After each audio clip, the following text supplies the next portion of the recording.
എൻ്റെ പേര് Susie John, വീട് ബാലരാപുരത്താണ്. എനിക്ക് ബഹുമാനപ്പെട്ട അക്ബർ സാറിനോടാണ് ക്വസ്റ്റ്യൻ ചോദിക്കാനുള്ളത്. സാറ് പറഞ്ഞു വിശുദ്ധ ഖുറാനിൽ കന്യാമറിയത്തിനും അതുപോലെ തന്നെ യേശു കർത്താവിനും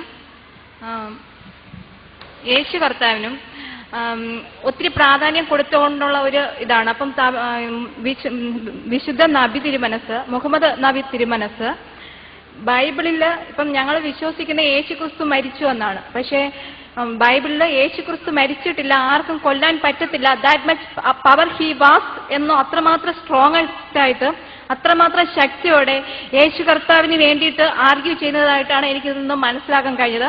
അതുമാത്രമല്ല എനിക്കൊരു ക്വസ്റ്റ്യൻ ഉള്ളതെന്ന് വെച്ചാൽ, ഞാനൊരു ക്രിസ്ത്യാനിയാണ്, ബൈബിൾ കുറെ നോക്കിയിട്ടുണ്ട്.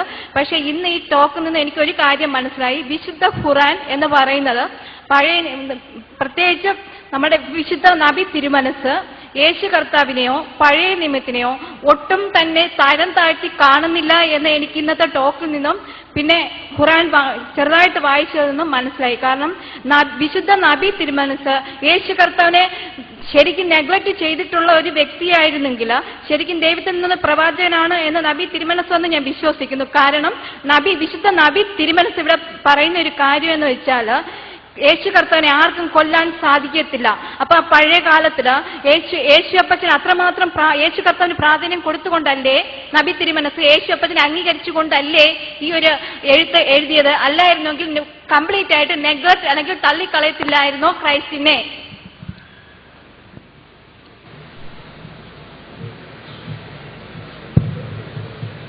സഹോദരി സൂസൻ, ചോദ്യം സത്യത്തിൽ വീണ്ടും ഇത്തരം സംവാദങ്ങളുടെ അനിവാര്യതയെ ബോധ്യപ്പെടുത്തുന്നതാണ് എന്നാണ് എനിക്ക് ആദ്യം പറയാൻ. കാരണം തീർച്ചയായും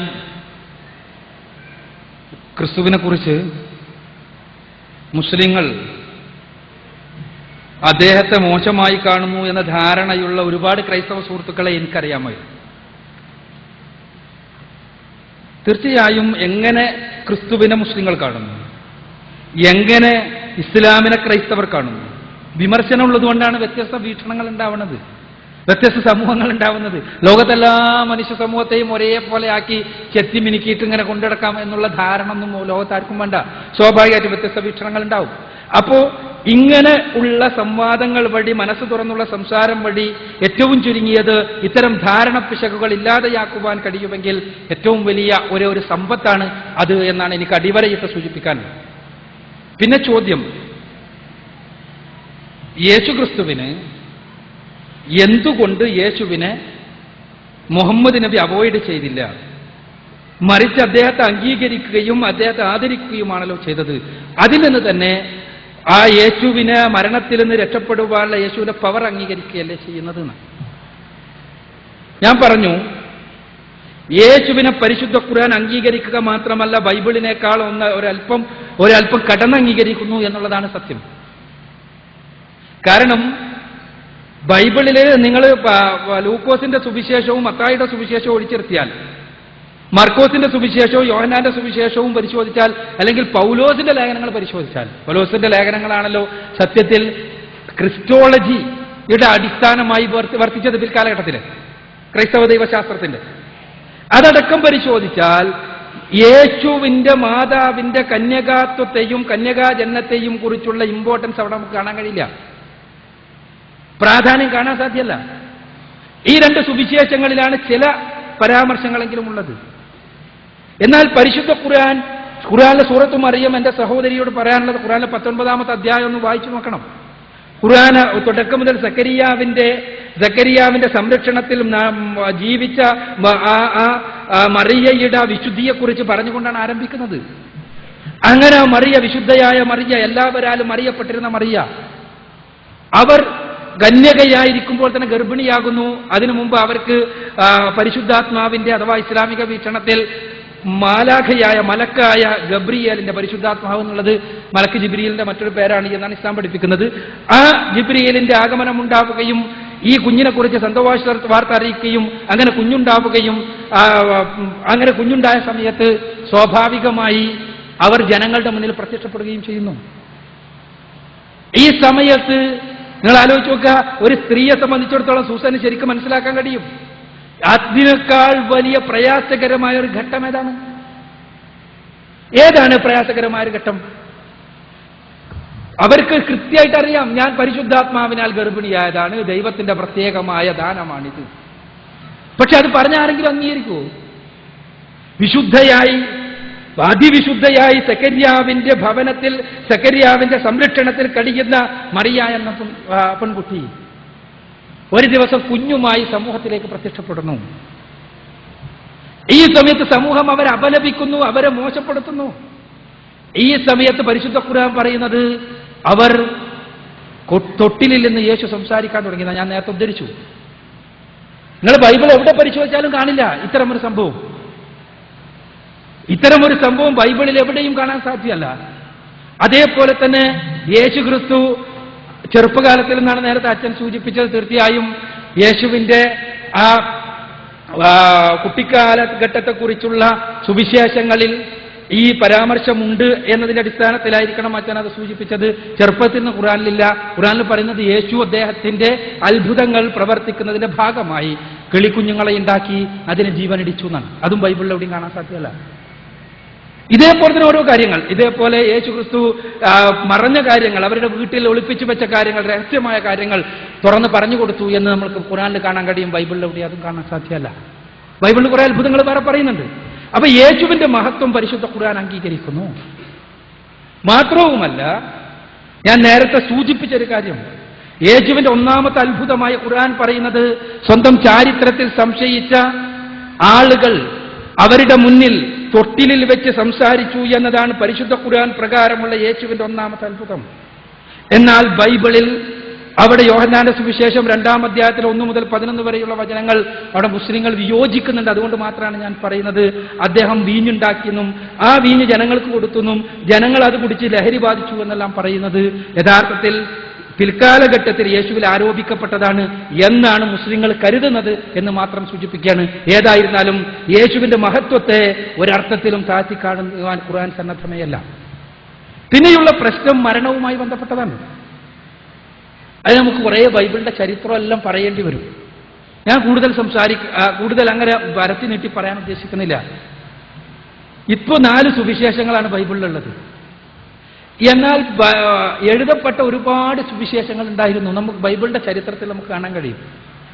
ഈ സുവിശേഷങ്ങളിൽ ചിലവ കുരിശുമരണത്തെ അംഗീകരിക്കാത്തവയായിരുന്നു. ഈ സുവിശേഷങ്ങളിൽ ചിലവ യേശുക്രിസ്തു മരിച്ചവരിൽ നിന്ന് ഉയർത്തെഴുന്നേറ്റു എന്ന ആശയം അംഗീകരിക്കാത്തവയായിരുന്നു. അത് നിഖിയ സുനഹദോസ് ഈ തീരുമാനമെടുത്തതിന് ശേഷം, അഥവാ യേശുവിനെ ദൈവവും അതേപോലെ ക്രൂശീകരണവും അതുമൂലമുള്ള വീണ്ടെടുപ്പുമെല്ലാം അടിസ്ഥാനപരമായ ക്രൈസ്തവ വിശ്വാസമായി തീരുമാനിക്കുകയും ഇത് അംഗീകരിക്കുന്ന സുവിശേഷങ്ങൾ ഒഴിച്ച് വേറെ ഹീബ്രുവിലോ മറ്റ് ഭാഷകളിലോ അറാമിക് ഭാഷയിലോ ഒന്നുമുള്ള മൂല സുവിശേഷങ്ങളോ കൃതികളോ ഉണ്ടാകാൻ പാടില്ല എന്ന് തീരുമാനിച്ചതിന്റെ അടിസ്ഥാനത്തിൽ അവയെല്ലാം നഷ്ടപ്പെടുകയോ നശിപ്പിക്കപ്പെടുകയോ ആണ് ചെയ്തത്. അതിൽപ്പെട്ട ചില സുവിശേഷങ്ങൾ പിൽക്കാലഘട്ടത്തിൽ ലഭിച്ചപ്പോ കുരിശുമരണത്തെ അംഗീകരിക്കാത്ത സുവിശേഷങ്ങളുണ്ട്. യേശു അത്ഭുതകരമായി രക്ഷപ്പെട്ടു എന്ന് പറയുന്ന സുവിശേഷമുണ്ട്. യേശുവിന് ഒറ്റുകൊടുക്കുവാൻ വേണ്ടി കടന്നു വന്ന യൂദാസാണ് ക്രൂശീകരിക്കപ്പെട്ടത് എന്ന് വിശദീകരിക്കുന്ന സുവിശേഷങ്ങളുണ്ട്. എന്നാൽ പോളിയൻ ഫിലോസഫിയുടെ അടിസ്ഥാനത്തിൽ, പോളിയൻ ക്രിസ്റ്റോളജിയുടെ അടിസ്ഥാനത്തിൽ, വിശുദ്ധ പൗലോസിന്റെ ദൈവശാസ്ത്രത്തിന്റെ അടിസ്ഥാനത്തിൽ യേശുവിന്റെ രക്തത്തിലൂടെ മനുഷ്യരുടെ പാപങ്ങൾ കഴുകിക്കളഞ്ഞു എന്നുള്ള ഫിലോസഫിക്ക് അടിത്തറ പണിയുന്ന സുവിശേഷങ്ങൾ മാത്രം സ്വീകരിക്കപ്പെട്ടപ്പോ ആ സുവിശേഷങ്ങളിൽ മൊത്തമായി വന്നതാണ് ക്രൂശീകരണം എന്നുള്ള ആശയം. തീർച്ചയായും ക്രൂശീകരണം ബൈബിളിലെ 4 സുവിശേഷങ്ങളിലും മറ്റ് പുസ്തകങ്ങളിലും, പൗലോസിന്റെ പുസ്തകങ്ങളിൽ പ്രത്യേകിച്ചും ഏറ്റവും കൂടുതൽ കാണുന്ന, ഏറ്റവും കൂടുതൽ പ്രകടിപ്പിക്കുന്ന, ഏറ്റവും കൂടുതൽ ശക്തമായി പ്രചരിപ്പിക്കുന്ന, പ്രബോധനം ചെയ്യുന്ന ആശയമാണ്.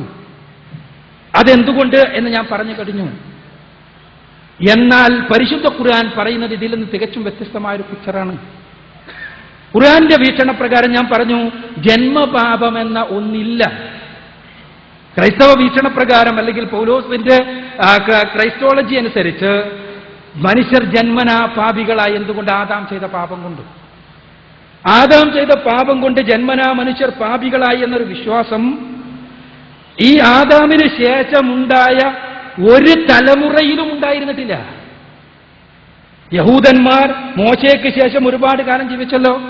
യഹൂദന്മാരുടെ ന്യായപ്രമാണത്തിന്റെ അടിസ്ഥാനത്തിൽ ആദിപാപ വിശ്വാസം യഹൂദന്മാർ വിശ്വസിക്കുന്നേ ഇല്ല.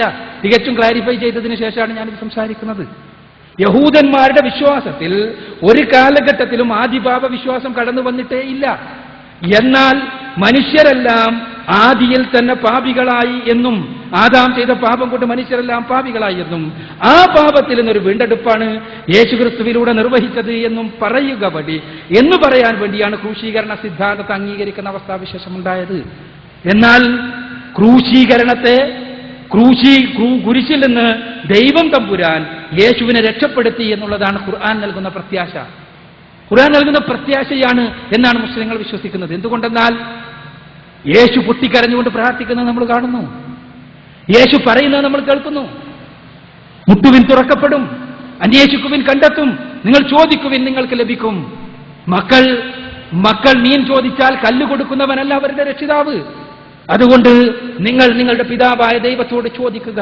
യേശു പഠിപ്പിക്കുക നമ്മോട്. യേശു ചോദിച്ചു പൊട്ടിക്കരഞ്ഞിട്ട്. എത്രത്തോളം? ലൂക്കോസിന്റെ സുവിശേഷം 22-ാം അധ്യായത്തിൽ 42-ാമത്തെ വചനം അനുസരിച്ച് അദ്ദേഹത്തിന്റെ വിയർപ്പ് തുള്ളികൾ രക്തത്തുള്ളികളെ പോലെയായി ആരോപിച്ച് കരഞ്ഞ് പ്രാർത്ഥിച്ചു. ആ പ്രാർത്ഥന ദൈവം കേട്ടു എന്നും ശാപത്തിന്റെ മരക്കുരിശിൽ നിന്ന് അദ്ദേഹത്തെ രക്ഷപ്പെടുത്തിയെന്നും ദൈവത്തിങ്കലേക്ക് അവന്റെ മഹത്വത്തിലേക്ക് ഉയർത്തിയെന്നുമാണ് മുസ്ലിങ്ങൾ വിശ്വസിക്കുന്നത്. ദൈവിക കാരുണ്യത്തെ, ആ ദൈവത്തിന്റെ പടച്ചതമ്പുരാന്റെ കാരുണ്യത്തിലുള്ള പൂർണ്ണമായ പ്രത്യാശയാണ് അതുവഴി ഉണ്ടാകുന്നത് എന്നുള്ളതാണ്. യേശുവിന്റെ മഹത്വത്തെ അവിടെ ഒരിക്കലും താഴ്ത്തിക്കാടുന്നില്ല. യേശുവിന്റെ ശിഷ്യന്മാർക്ക് തന്നെ ഉണ്ടായിരുന്ന വിശ്വാസമാണ് പരിശുദ്ധ ഖുർആൻ അത് പറയുമ്പോൾ പറയുന്ന കാര്യം നിങ്ങൾ കൃത്യമായിട്ട് മനസ്സിലാക്കണം. വമാ ഖതലൂഹു വമാ സലബൂഹു വലാകിൻ ശുബ്ബിഹ ലഹും വഇന്നല്ലദീന ഇഖ്തലഫൂ ഫീഹി ലഫീ ശക്കിൻ മിൻഹും എന്നാണ് പരിശുദ്ധ ഖുർആൻ പറയുന്നത്. അഥവാ അവർ അദ്ദേഹത്തെ കൊലപ്പെടുത്തിയിട്ടില്ല, അവർക്ക് അദ്ദേഹത്തെ ക്രൂശിക്കാൻ കഴിഞ്ഞിട്ടില്ല, അവർക്ക് അങ്ങനെ സാമ്യപ്പെടുത്തപ്പെടുക മാത്രമാണ് ഉണ്ടായത്. അവർക്ക് കൃത്യമായ രേഖകളൊന്നുമില്ല. അവർക്ക് ആ കാര്യത്തിൽ ഭിന്നിച്ച ആളുകൾ ഇപ്പോഴും പിന്തുടർന്നുകൊണ്ടിരിക്കുന്നത് കേവലം ഊഹങ്ങളെ മാത്രമാണ് ഖുർആൻ പറയാം. ഊഹങ്ങളെ പിന്തുടരുക എന്നല്ലാതെ വേറൊരു നിർവാഹവുമില്ല ആ കാര്യത്തിൽ നിന്ന്. ഇനി ബൈബിളിലെ ക്രൂശീകരണവുമായി ബന്ധപ്പെട്ട പരാമർശങ്ങൾ എടുത്ത് പരിശോധിച്ചാൽ കാണാൻ കഴിയും ഒരിക്കലും ദൃക്സാക്ഷികളോ അതിനനുഭവ സാക്ഷികളോ ആയിട്ടുള്ള ആളുകളല്ല അത് എഴുതിയിട്ടുള്ളത് എന്ന്. ചർച്ച മറ്റൊരു വശത്തേക്ക് പോകുന്നുള്ളതുകൊണ്ട് ഞാൻ അങ്ങോട്ട് പോണില്ല. ചുരുക്കത്തിൽ പരിശുദ്ധ ഖുർആൻ യേശുവിന്റെ മഹത്വത്തെ അംഗീകരിക്കുന്നു. ആ മഹത്വത്തിന്റെ അംഗീകാരത്തിന്റെ ഭാഗമാണ് ക്രൂശീകരണത്തിന്റെ നിഷേധം എന്ന് നിങ്ങൾ മനസ്സിലാക്കണം എന്ന് മാത്രമേ എനിക്ക് സൂചിപ്പിക്കണം.